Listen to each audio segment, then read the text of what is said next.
reminder, I am recording my screen just so that I can post this on D2L later on. But I do not like looking at myself in the video, so I will stop my video at this point. All right, any questions about section 1.1? Professor? Yes. The last two questions in the homework, I didn't understand. Sure. Do you have the numbers handy by chance? Yeah, 55 and 57. 55 and 57. Okay, these are good ones to go over. So let me share my notebook screen. Okay, so just like we have been doing, at the end of section 1.1, that's where I'll go over any homework problems. So hopefully you're all still seeing my notebook screen. Okay. All right, so we're looking at 55. So we have A equals A plus B times H over 2. And then we're tasked with solving this equation for H. So what we have to do is just sort of move these variables around, and there's a binomial here, right, an A plus B.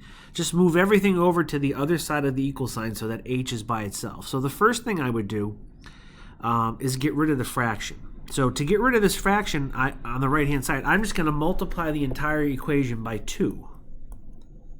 Okay, so the left-hand side is going to become 2A. And then when you have a 2 and a 2 on the numerator and denominator, they basically cancel to 1. So you're just left with the quantity A plus B times H.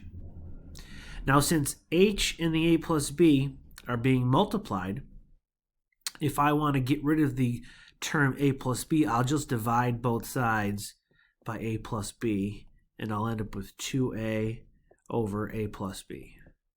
All right, so these types of problems are actually setting you up for section 1.2, where if you remember the first couple examples I did involved, writing out equations that had variables in there. All right, so that's 55, and then you said 57. Did I really assign 57? That's a good one. So we have 1 over f is equal 1 over u plus 1 over v. Does anyone recognize that equation? Anyone ever take physics in high school? No? Is it the equation for force? It's not the equation for force. Good guess, though, because you got that f there. This is actually the equation to figure out the focal length of lenses, actually. So they probably have this here because maybe they think that at some point, there could be a physics person in the class and they'd want to know how to do this. By the way, this was supposed to be a U, not an A. All right, so what do they want us to solve for? They want us to solve for U. Again, so let's isolate any terms that have U on one side. So what I'm going to do is I'm going to take the 1 over V and subtract it from the left side and the right side. So I'm left with the 1 over V here. And then how do I get rid... How am I going to flip this, right? Now, what you might want to do is make this into one fraction because it will actually be easier. So if I make this into one fraction, this is sort of like subtracting and adding rational expressions. So if you remember what I had told you to do was you multiply the denominators together and then sort of cross multiply here. So you'd have V over on this side minus f over on that side. And if you simplified what I just did, you'd get 1 over f minus 1 over v. And then if I wanted to make this u, what do I have to do? Well, I would just flip this fraction, right? I flip that upside down like I made the denominator, the numerator, and vice versa. So that means I could do the same thing over here. So that was a tough one because you sort of had to know that trick of combining these two rational expressions. Okay? Again, that was a difficult one. I'm not going to ask you anything like that on a quiz. It's just these questions were getting you set up to do well for section 1.2. All right, anything else from this section that I can answer? Now, just quickly, since I'm not really hearing anything, and since I'm full screen here, I should be looking at the participants to see if there's any hands raised. So let's continue to do that. I don't see any hands raised, so that's good. One thing I'll just mention, and I'll try to do this in each section, just so that when it comes time to an exam review or a quiz review, we kind of know the types of problems from each section. So like type number 1 is just solving linear equations. So that means you're going to have a variable, a single variable in an equation with numbers, and there could be, you saw how they're not complicated, but they just make them start out looking like something like this. Can you solve that type of equation? So solving linear equations. The second type was determining, I believe we called them inconsistent equations and inequalities, equalities, right? What did we call them?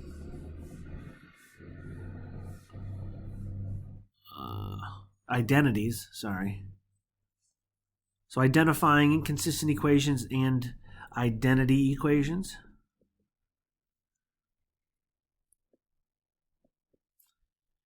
And I believe the last type, well, there's two more. We would have number 3 is sort of a number 1, but it's solving linear equations with fractions. And then number 4 was solving linear equations with multiple variables. Right, so there are the 4 types of problems we did in this section. So when it comes time to studying for things like quizzes and exams, come back to my notes, and you'll be able to see these 4 types. And again, go through and say, well, I can do number 1, and I'm okay with number 2, but I got to work on number 3 because those fractions are tough. All right, so do that type of thing when you go to study. All right, just one more ask. Any other questions about this section before I continue on with the notes from section 1.2? We're okay? Let me just quickly again look at this list because I'm just checking to see if people are here. Let's see. All right, so far so good. Is Liam here? Liam Mead? How about Robert's here, Robert Ramoni? And John, you asked that question. Okay, cool. All right, so nice little review. Didn't take too long, so let's go back to look at section 1.2. All right, so these were applications of linear equations. So we did this example about, an air conditioning bill and how you'd figure out whatever they wanted an algebraic expression for the number of hours of labor it took to repair the air conditioner. So in all of these problems, this one's a decent one to review real quickly. We won't do the math, but you read the question, right, and you identify all the variables. Now, this is very similar to solving, because I'm in the physics world, right? It's very similar to solving a physics problem. You identify all your information from the problem, identify any known variables, like these numbers, 229, 15, 72, and then assign them variable names. And then, based upon the information from the problem, you can write out a linear equation. And then sub in the values you know, and then just solve for whatever it is you're looking for. So we did that here and got this expression. The second problem was more of, again, write an equation out and then actually solving for a value. So let's go ahead and let's just continue. There's 4 more problems I'd like to do in this section. And if you remember, the homework problems I'll assign for this section will mirror the types of problems that we do here. So if you're getting stuck on the homework for this section, please go back to these notes, because the problems are going to be very similar. But what I have to do is I have to insert a picture of the questions, because I took pictures out of I think we just did 20, so let's see, what's 22? Oh, this is a great one. This is a good one. Because this is sort of, I get this question all the time, right? If I have, let's say like 6 quizzes, right? And I already took 2 quizzes.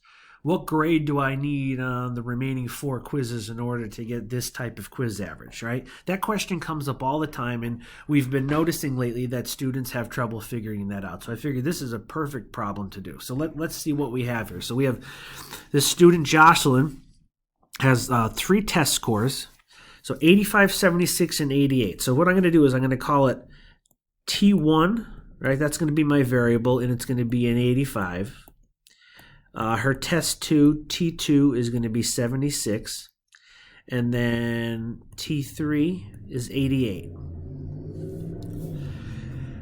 All right, if the final exam counts as 2 tests, what must Jocelyn score on the final exam to raise her average to 85? Okay? Counts as 2 tests. So let's say F is the final exam. And that's going to be equal to 2, and I'll use the same variables as these other tests. I'll just say 2T. Right? So we have these T1, T2, T3, and then we're going to add all of those to final, but really it's going to be 2 exams. And we want to figure out what that grade needs to be. So the final exam, or what's the score on the final exam to raise her average to an 85? So that's the plan. All right, so I'm assuming everyone knows how to take an average, right? You add like if you had 3 exams, you'd add the 3 exam scores, divide by 3, and then there's your average exam. So we're going to do the same thing here. So we're going to say, all right, if I do T1 plus T2 plus T3, and for right now, I'm going to put the F here for the final exam. But we know that final exam counts for 2 exams, right? So when we do this, we're really thinking about 5 exams. So we're going to divide that by 5. And we want that average to be equal to 85. Okay? Now we sub in the information we know. So we know some of these test scores, 85 plus 76 plus 88. And then for the F, for the final exam, I'm going to plug in a 2T divided by 5 equals 85. All right, so right here, that's our linear equation, right? It's an equation with 1 variable. All right, so we want to solve this equation. So there's a couple things I can do immediately here. To get rid of this fraction, I'm just going to multiply everything by 5. Right, so the left-hand side is going to become 85 plus 76 plus 88 plus 2T. And then I'm going to multiply 85 times 5. Get 425. I'll add up the exams on the left-hand side. I'll get 249. I'll subtract 249 from both sides. I'll get 176, and then divide by 2, and an 88. So Jocelyn needs to score an 88 on the final exam in order for her average to be an 85. All right, so this is totally applicable to students, right? This is something you could easily do to figure out where you stand in a course. So, any questions on that one? And again, please try to use the raise your hand tool. And hopefully that one wasn't too terrible.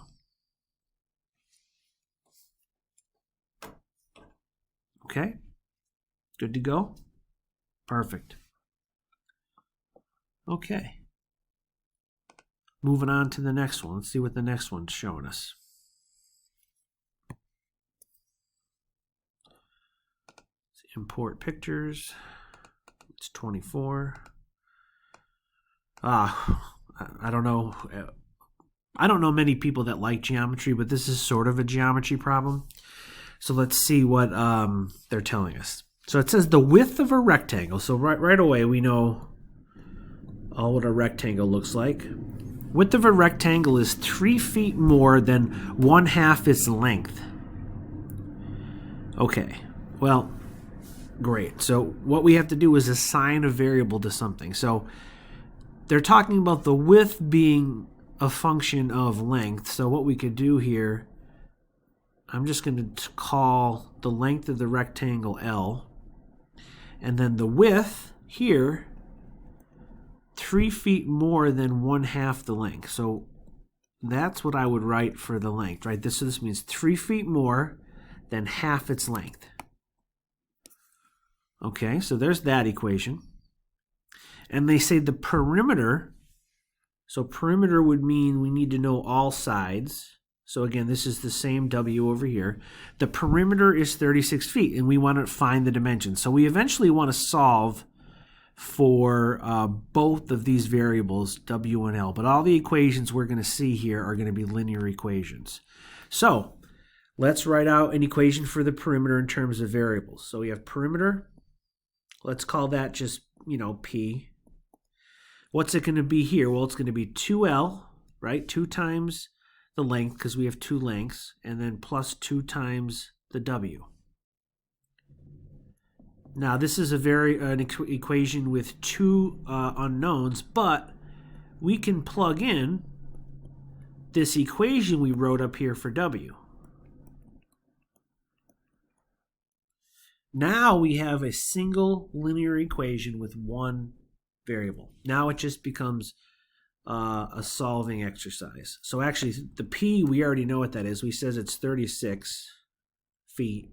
So 36 is equal to 2L plus, now we're going to distribute this 2. We're going to get L plus 6. Yep, if I'm doing that right. Then we're just going to combine things. So 2L plus L is 3L. I'll subtract 6 from both sides and get 30. So that gives us a length of 10. All right, so that's one part of the dimensions of the rectangle. Now that we know L, we can go back here to figure out the width. So 1/2 of the length, which is 10, plus 3 is the width. So that 1/2 of 10 is 5, so 5 plus 3, so we have 8. So the dimensions of the rectangle are 8 by 10. All right. Any questions on that one?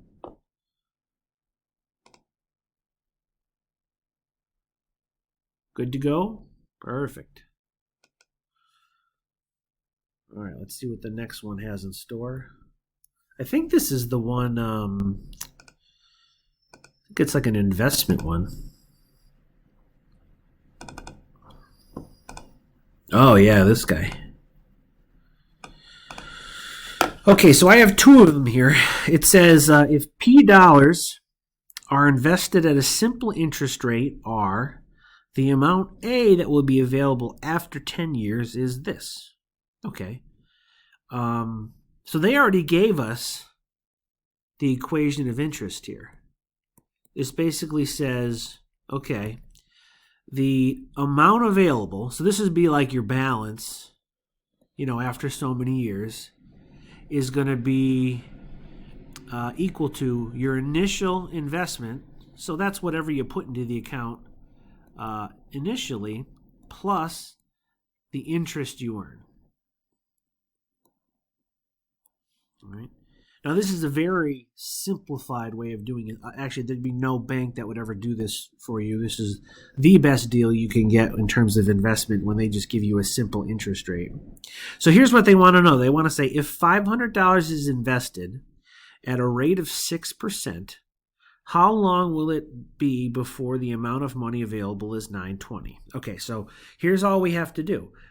They give us all these numbers. Let's identify what variables they belong to. So if $500 is invested, okay, so that's going to be P, right?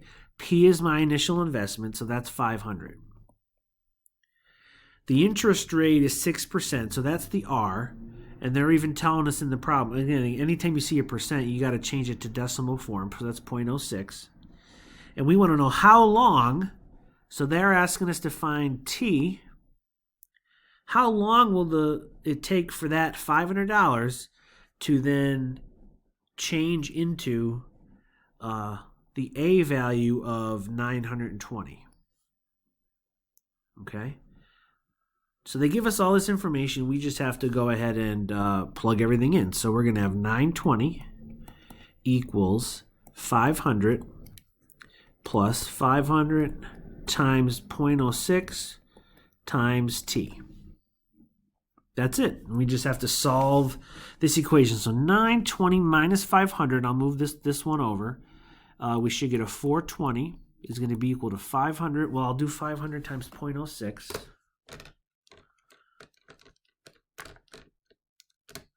That's, okay, 30. That's a nice number. 30 times t.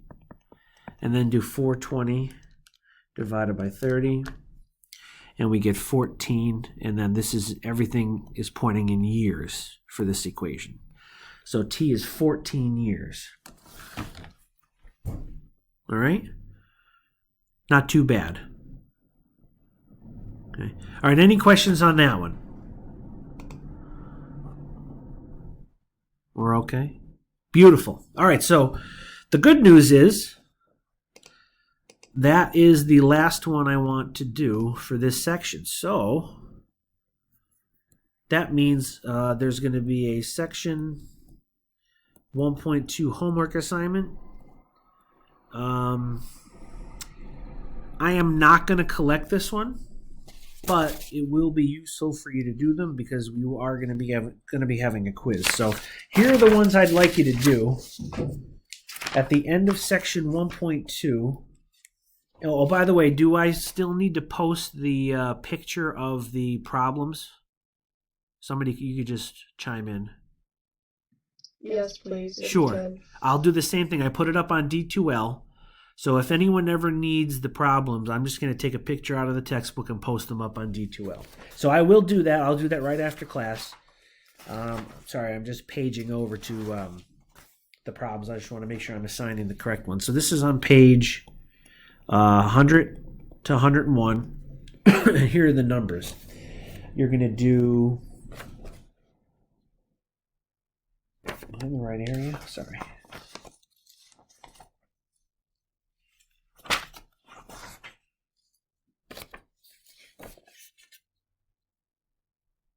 Number 15, 15, 19, 21, 23, and 26. 26 is actually the one that's right here. So if you want, you can't check the even answers, but the answer is 1460. So when you get to 26 in the homework, just go back to the notes. They're here.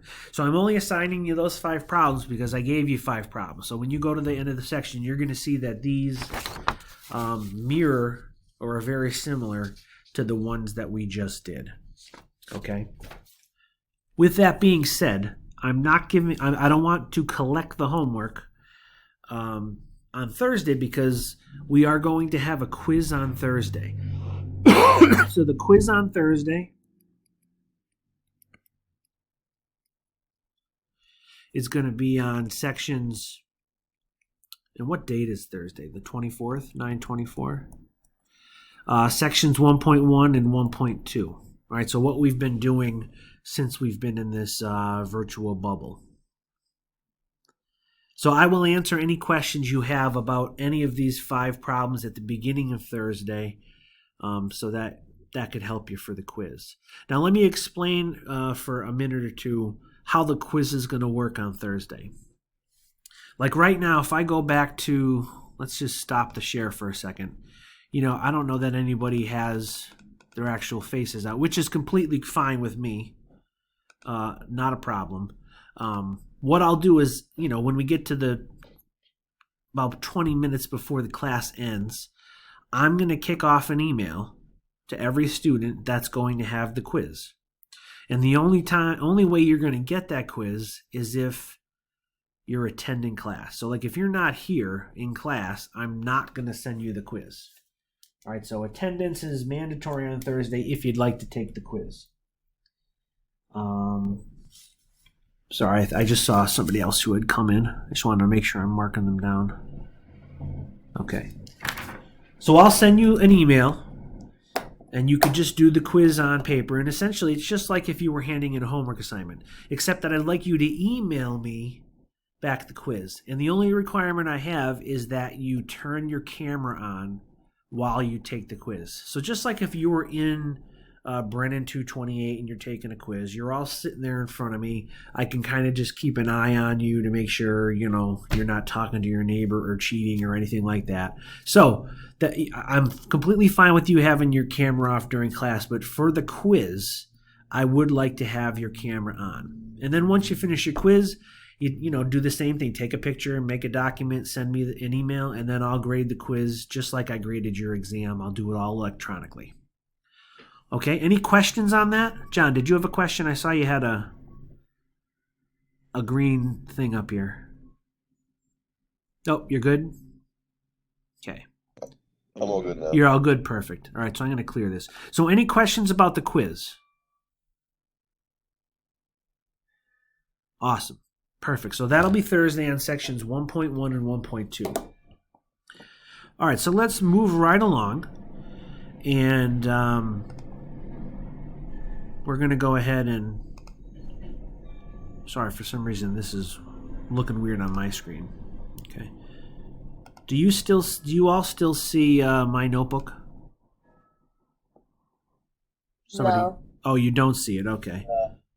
All right, so I must have not shared that. Oh, yeah, I came on. Now you do, right? Yes. Perfect. Thank you. Yeah. All right, so section 1.3. Let's see.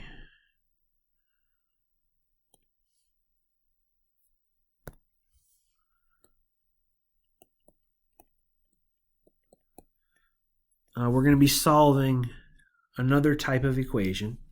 We're going to be solving quadratic equations.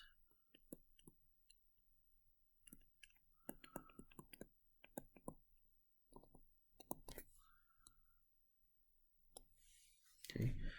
All right, so, well, what is a quadratic? So by quadratic, we mean a quadratic polynomial. And we've seen a ton of these in the P sections of this book.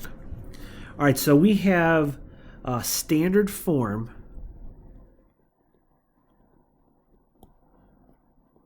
for a quadratic polynomial, and it looked like this. And I had written this back in that section as well, probably section P2 or 3.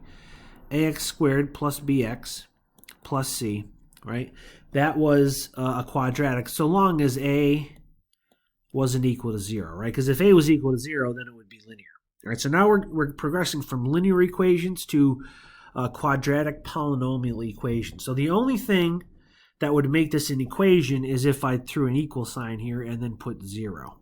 So if you're in standard form for a quadratic equation, one side is always going to be equal to 0, right? So like an example, and I probably don't even have to write one down, but just so it's in the notes, something like 2x squared plus 3x minus 5 equals 0.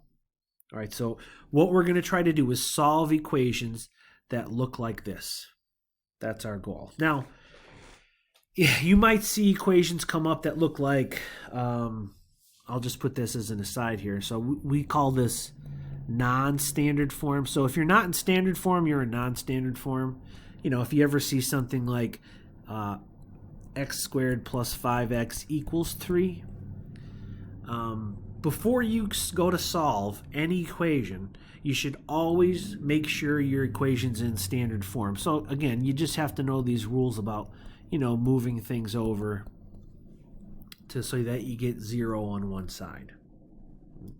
All right, so we're going to go ahead and we're going to solve these equations. So these are less straightforward than linear equations, but I'm going to go through, and I'm not sure I'll get through every method today, but we're going to go through 4 different methods to solve these equations, because in certain cases, there's actually one method that works for all of them. So you might be asking, well, why aren't I just showing you that one method? Well, that one method takes a long time, okay? The other 3 methods are easier, and you can get to the final answer faster. All right, so we're going to go through 4 methods here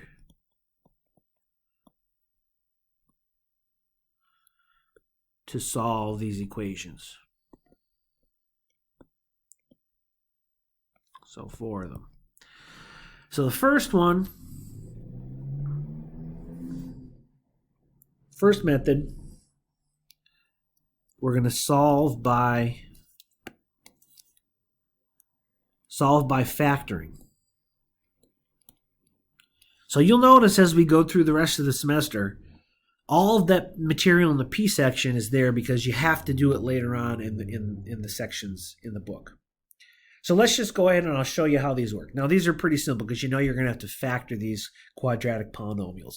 So let's say you get something that looks like 2x squared plus 5x equals 3. All right, so they give you an equation, but it's in non-standard form. Your first step would be to put it in standard form. So 2x squared plus 5x minus 3 is equal to 0. All right. Once you get it in standard form, this is when you have to decide, all right, which of these 4 methods am I going to use to solve this equation? Now, the solving by factoring is by far the easiest method. So what you would do in this case, because we have a variable over here that's not 1, right? It's not just an x squared. We actually have an integer there. If you remember, and this is a good review for factoring, you would take 2 times 3, right? You do 2 times whatever this value is. You'd get 6.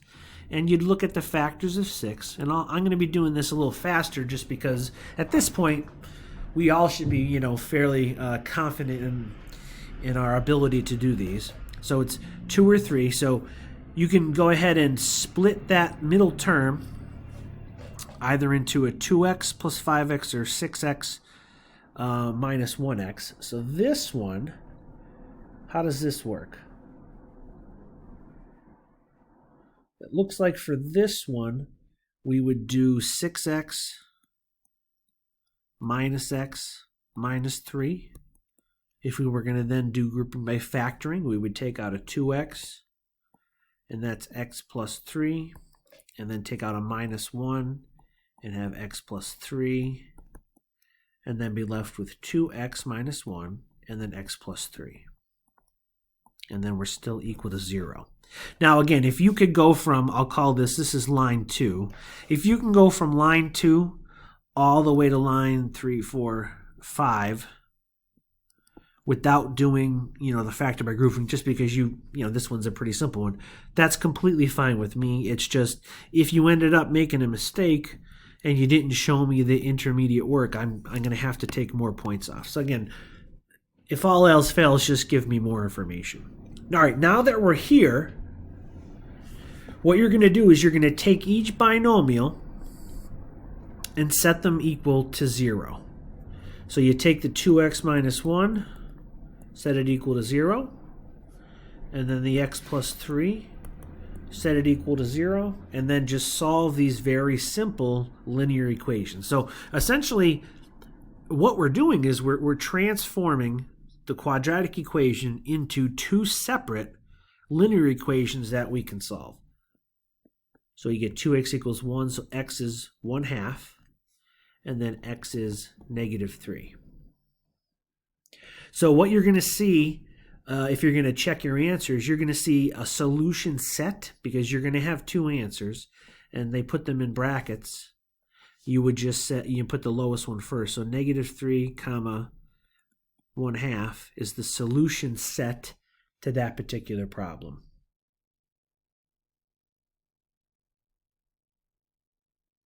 Okay?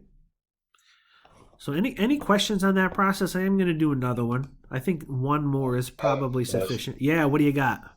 If you use 3 and 2, would it still work or no? Want to try it? Let's do I it. was just wondering. I didn't know if it mattered. So in some of them, it turns out it does. If you remember, there was one on the exam where there were 2 factors of whatever the number was, but only one of them worked. So let's see. Let's just try it. 2x squared plus, so we're going to split the 5x into a 2x plus 3x minus 3. Let's see what happens here. We get 2x, and then we have a x plus 1. And then if we take out a positive 3, we get x minus 1. So no, that one did not work. Okay? So only the 6 and 1 worked in this case. Okay? Any other questions? Awesome. All right, let me just do one more, just to make sure you see the process. I never only like to give you one example if possible. Let's see if I find a good one. Actually, I'm going to do 2 more for one specific reason. So let's do this one for... let's just do another one exactly like the one we just did, just with slightly different numbers.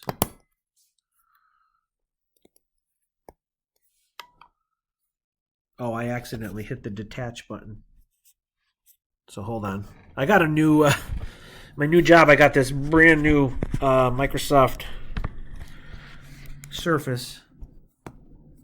And there's a button to detach the screen.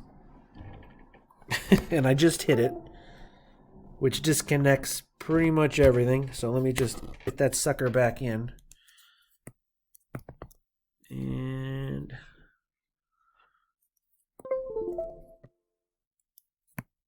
it's saying attached, but my pen's not writing anymore. Oh, I think we're back. No, we're not. So the pen's working, but it's not allowing me to draw. All right, hold on 1 second. Let me see if I could fix this technical difficulty.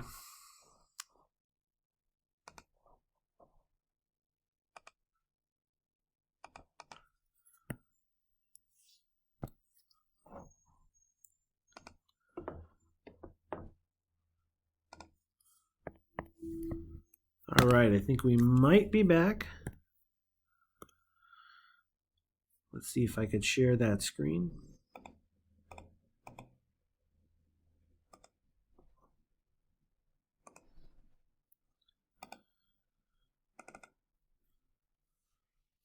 All right, we're all back to the notebook, and I have x squared plus 25x minus 84 equals 0. So again, you're looking at the factors of 84. You know this has to be x because there's no coefficient in front of x squared.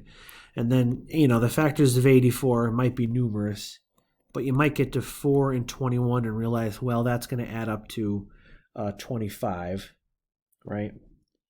Oh, I'm sorry. Is that right? Oh, I see what I did. This should be plus. My bad. Yeah, so if you do 4x and 21x, you're going to get 25. So we have a 21 here and a 4. And then I would have plus signs here. So you'd have x plus 2 is equals 0. X plus 4 equals 0. So x is negative 2, x is negative 4. So your solution set is negative 4 comma negative 2. Okay, so just to be clear, that's not an interval. So the solution set just shows you the 2 or however many possible answers you have to an equation. Now what if you ran across something like this? Let me give you this example. So this looks very simple, okay? So again, first thing would be to put it in standard form. So we'll write it over here as a quadratic. But we're clearly missing, the third term of what a quadratic equation normally looks like. So what would you do in this case? So if this was a homework problem, what would you do? Anyone want to take a guess? Kaylee. You have your hand up, sorry.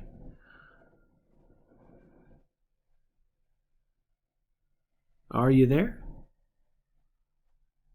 Sorry, when you do x plus 21 and then x plus 4 on the last problem, why didn't you set x plus 2? Yeah, I just 21? I just didn't write it. That's my bad. Sorry, I should have asked you about that. Well, how about this problem? What do you got here, Kaylee? You got the second one? You could factor 2x out. Yep. So what you're going to do is you're going to take a GCF out, and let's see what we get. We'll get 2x minus 1. All right, so we don't have two binomials, but we do have two terms, right? 2x and 2x minus 1. So those two things then get set equal to 0. And obviously here, this is an easy equation to solve. X must be 0. And then 2x is equal to 1, x is equal to a half. So the solution set here is 0, comma 1/2. Okay? One more. You're probably thinking, oh my God, this is really simple. Stop giving me examples. But I just want to prepare you for all the types of possibilities you could see. Now this one, what does this look like to you here? Does this look like a perfect square to you? Right? Where you could easily say, oh, okay, well, I could take the square root of x squared and get x. I could take the square root of 9 and get 3. And then they both have to be negative, right, in order to get negative 6x. So in this case, you have the same two terms, right, to make this work. But you only have one solution. So this is a good one to show you that even though the solution or the equation is a quadratic equation, it's absolutely fine to only have one solution. Right? So if it ever comes across where you have the same two binomials here, you only have to solve it for 0 once, and then that's just going to be the single solution. Okay? Any questions? We're good? Awesome. All right, so let's talk about the next method. This method is called the square root method.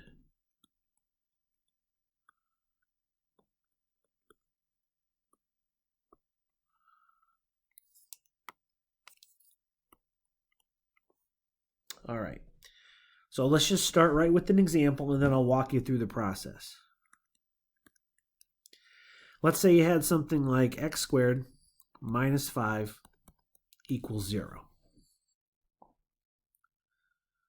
So there's no factoring this equation, or at least it doesn't look like you can factor it. So what do you do in this case? Well, here's what you would do. You isolate whatever term or binomial that is squared, right? Because again, we're only dealing with quadratic equations, so you're always going to have a squared term. That has to exist. So you isolate it. So that would mean I'm going to go ahead and take that 5 and put it on the right side of the equation. Now, in order to do this, to solve for x, we're going to take the square root. So we're going to take the square root of both sides, and we'll get x on the left-hand side, right? And then you get the square root of 5 on the right. But what's not interesting, it's a fact when you square things. You could square negative numbers and get a positive answer, but then square that same number but positive and get the same positive answer. So our solution here is going to be plus or minus the square root of 5. So our solution set for this quadratic is negative square root of 5 and square root of 5. So just remember, every time you take a square root, you get two solutions.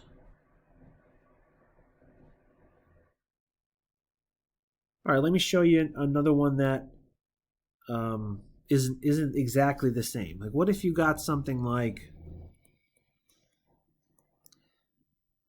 the quantity x minus 4 squared equals 7? So this one's already set up that your squared term is isolated by itself on the left-hand side. So we're going to take the square root of x minus 4 squared and then the square root of 7. So the left-hand side, you're essentially just getting rid of the exponent here. So you have x minus 4, but then this side has to become a plus or minus the square root of 7. Now, in this case, this isn't the final answer. What we have to do is solve for x, and we get 4 plus or minus the square root of 7. So again, that's 2 solutions. So the solution set is 4 minus the square root of 7 and 4 plus the square root of 7. So any questions on that process so far? Kaylee, I don't know if your hand was up from before or not. Was it from before? It was from before. Okay. So we're okay? So this method isn't very difficult.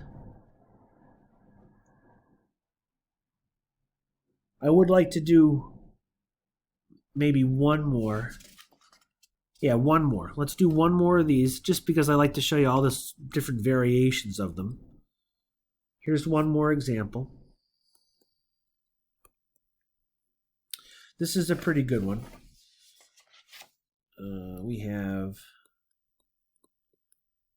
2x minus 7 squared minus 16 equals 0. All right, so let's remember the steps, right? And I'll even kind of write them out here on the side. Isolate the squared term. Okay, so let's do that. So step 1, we're going to have 2x minus 7 squared equals 16. The second step is square root both sides of the equal sign. So we square root both sides. We're going to end up with 2x minus 7 on the left. And then the square root of 16, remember now, is going to be plus or minus 4. The third step is then to solve for x. So we're going to move that 7 over, add 7 to both sides. And then finally, we're going to have to also divide by 2. So both terms here have to be divided by 2. So we'll end up getting, we have 7 halves plus or minus 2.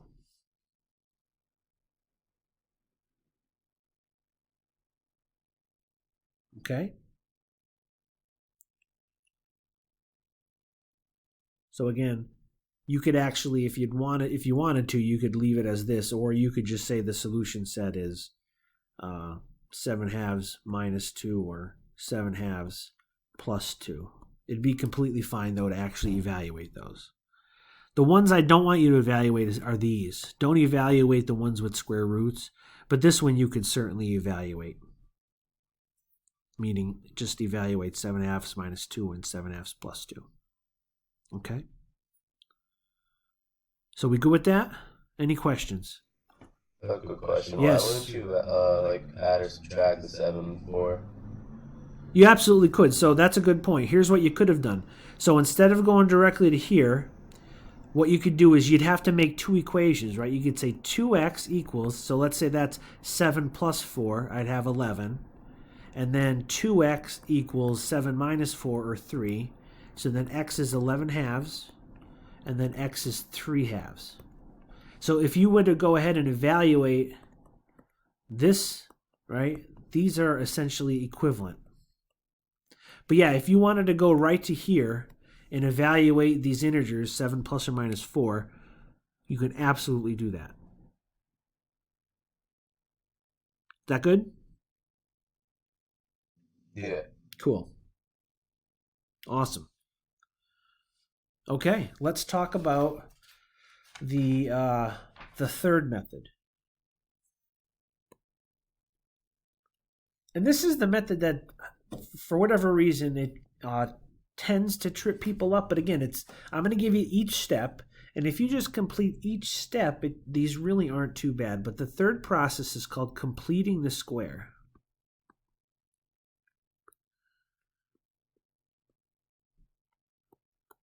I don't know if you remember that from back in the days of high school. So let's say you had an equation like this. Let's just go right to the example, and then I'm going to put the steps over here because there's actually quite a few steps.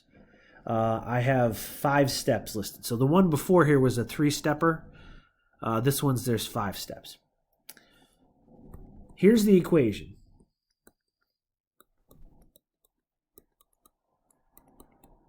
Now right away you might be thinking, oh, okay, this looks like I could factor it, but is this factorable? Can I factor x squared plus 10x plus 8?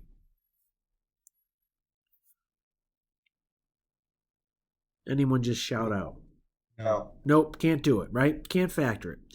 Can I do the square root method? Anybody?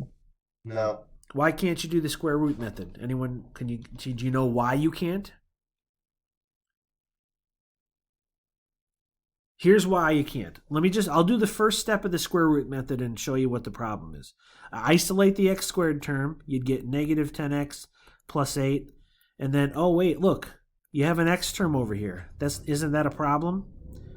Right, that's definitely a problem. So you can't do the square root method. So you can't do methods 1 and 2, right? So you have to then go look at 3 or the 4th method, which I'll show you later.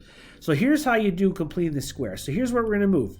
We're going to, number 1, we're going to isolate the x terms, right? So we're going to isolate the variable to one side of the equation. So here's how I'm going to rewrite this, right?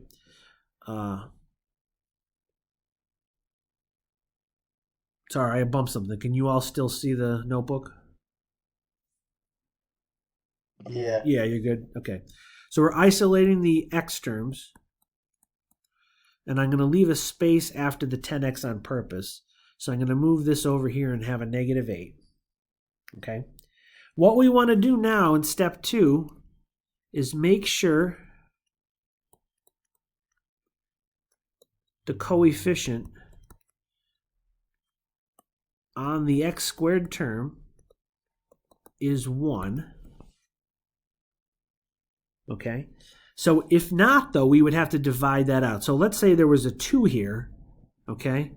I would then divide everything by 2 to make sure that the x squared term had a 1 in front of it. So we already have that already, so we don't have to do anything in this step. Now the 3rd step, we want to find b. And if you remember, and I'll write it up here just so you can all see it, ax squared plus bx plus c equals 0 is our standard form. So b, in this case, right, b is going to be equal to 10, right? So we find b, and then once we have b, we get whatever b divided by 2 is equal to. So in this case, it would be 10 divided by 2, and you get 5. And then now you square whatever that b divided by 2 value is. So it'd be 5 squared or 25. All right, so that's a lot of words of basically just saying whatever the b term is, divided by 2 and then square it. And then you insert that into this equation. And how do you do that? Well, remember, we can't actually change the equation. So whatever we do to one side of the equal sign, we have to do to the right side as well. So if I'm going to add 25 to the left side, I'm also going to add 25 to the right side. So then the final part of step 3 is add b over 2 squared to both sides of the equation.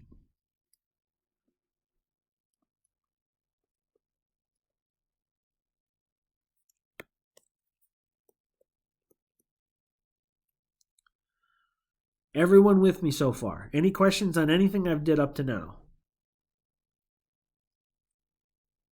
Okay, so the reason we did that is the left-hand side of this equation now becomes a very easy quadratic equation to factor. All right, you're going to see that you could take the square root of x squared. You can take the square root of 25, get 5, right? And 5 plus 5 is 10. So I'm going to write it out in this step.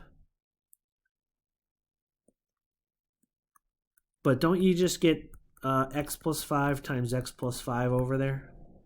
And then over here you would get a positive 17. So step 4 then is factor left side of equation.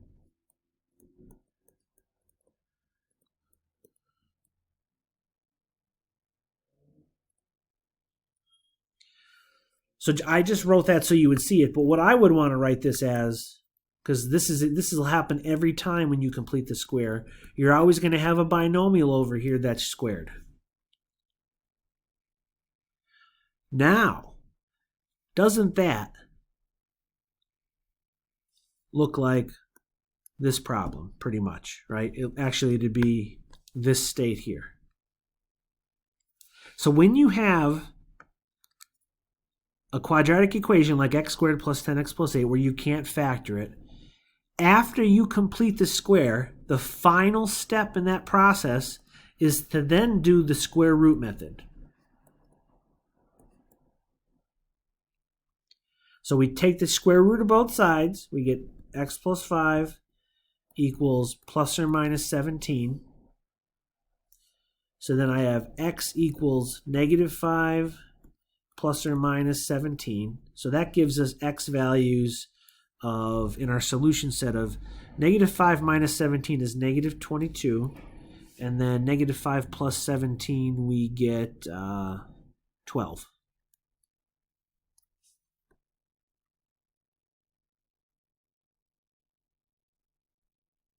How are we doing? Okay, so far, any questions on that process? I'm going to do a couple more, maybe one or two.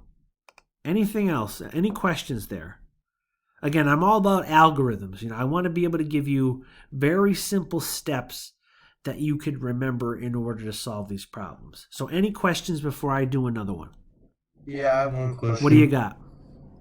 So, aren't you supposed to square both sides?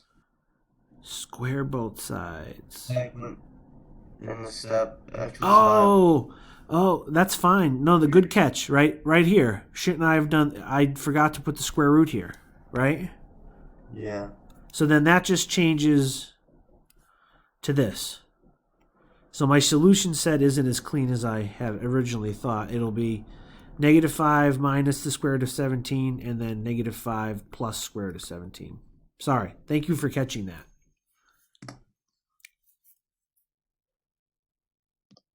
All right, let's do another one, and you'll see that this process is going to be the same for all of them. The only ones that could be tricky are ones that could involve some fractions.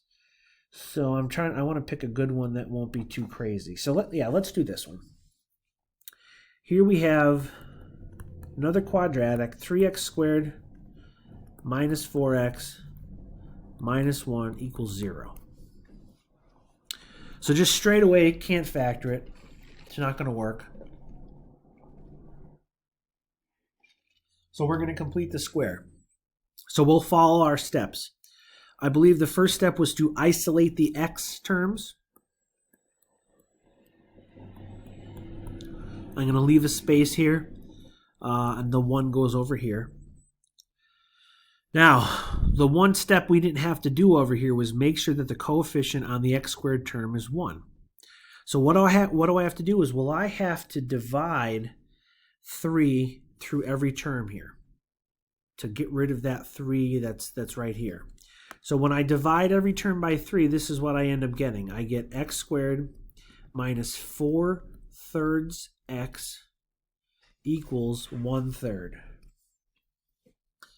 So fractions are going to come into play here. All right, so we're going to identify b. So b is 4/3. So I'm ignoring the sign, right? I just want to know what the value is. Then I have to divide that by 2, right? So I'm going to say, so b divided by 2, just to show you how this is going to work, divide by 2. So if we have 4/3, now what do you do to divide to make it a multiplication? Well, you flip the fraction. So 2 over 1 will become 1 over 2. So b over 2 is 4/6, which I could simplify to 2/3. Okay, so b over 2 is 2/3. Then what I have to do is I have to take whatever that b over 2 value is and square it. So I have 2/3 squared, which is going to give me 4/9.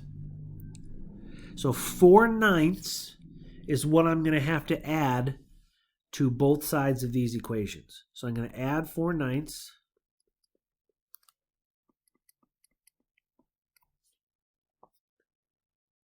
Okay. All right, so the left-hand side now is a perfect square. And I could take the square root of x squared. I could take the square root of 4/9. All right. So when I do that, I'm going to get x minus 2/3. And it's squared. Right, because the square root of 4/9 is 2 over 3. And then when you add 2 over 3 twice, you get 4/3. All right, so there's my left-hand side. Now the right-hand side, you're just going to have to add some fractions. So when you do 1/3 plus 4/9, you actually get 7/9. Right? Because 1/3 is, just as an aside, 1/3 is the same thing as 3/9. So if the denominators are the same, 4/9 plus 3/9 would just be 3 plus 7 on the numerator. So there we have it. Right? So far, so good. Now we got to do the square root method. Take the square root of both sides. Now the square root of 7/9, we're going to have plus or minus the square root of 7 over 3. Right? I could take the square root of that denominator, the square root of 9, and get a 3. So far, so good. And then to get my final expression for my x solutions, I just move the 2/3 over. I'll add it. So 2/3 plus or minus the square root of 7 over 3. Now, if you didn't want to actually leave it like that, you could combine these. It looks a little cleaner. You could do 2 plus or minus the square root of 7 and then just have it all as one fraction. That would be completely fine to leave as your final answer, because that's nice and clean looking.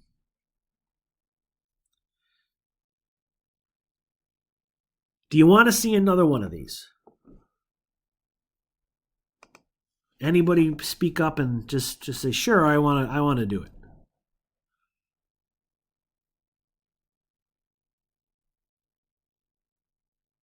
No, we're feeling kind of lethargic today. I could feel it. It's fine. No problem. So there you go. That's the square root method. I am going to hold off starting the fourth one, only because I'd like to also give you some practice on doing these. So, because these are the easier, I think completing the square is the more difficult one, but the other two are pretty easy. So here's what I'm going to do. You have that homework assignment for section 1.2. It's only a couple of problems, like 15, 19, 21, 23, and 26. And again, they're going to mirror the ones we just did. So they're not going to take too long. Now for 1.3, I've given you 3 methods. So I'm going to give you another short homework assignment for 1.3. And this is going to be on page, once I find it.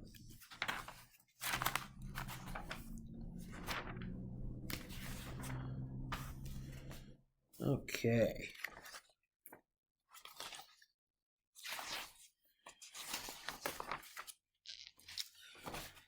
This is page 115, 116, and again, I'll post a picture of these.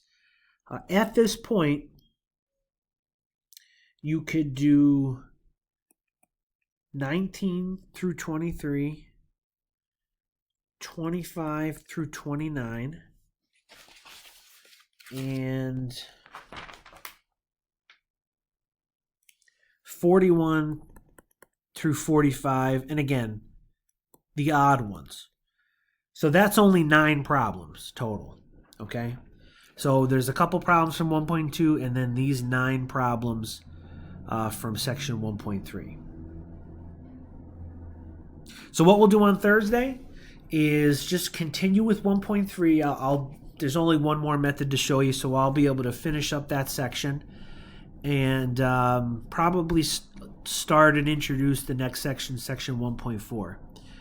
And again, to remind you about this quiz, in order for you to receive the quiz in an email, around the time when I'm going to send it out at 20 minutes before the end of class. You have to be present. So you're only going to get an email if you're present for the class. Okay, so before we go, can I answer any questions at this point?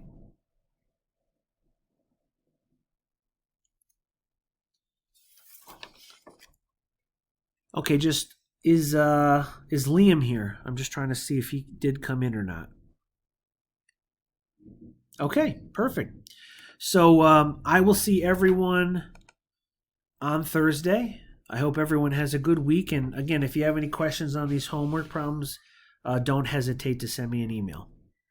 All right, everyone, have a great day. Thank you, Professor. See you later. Thank you. Have a good one. I'll post the video later.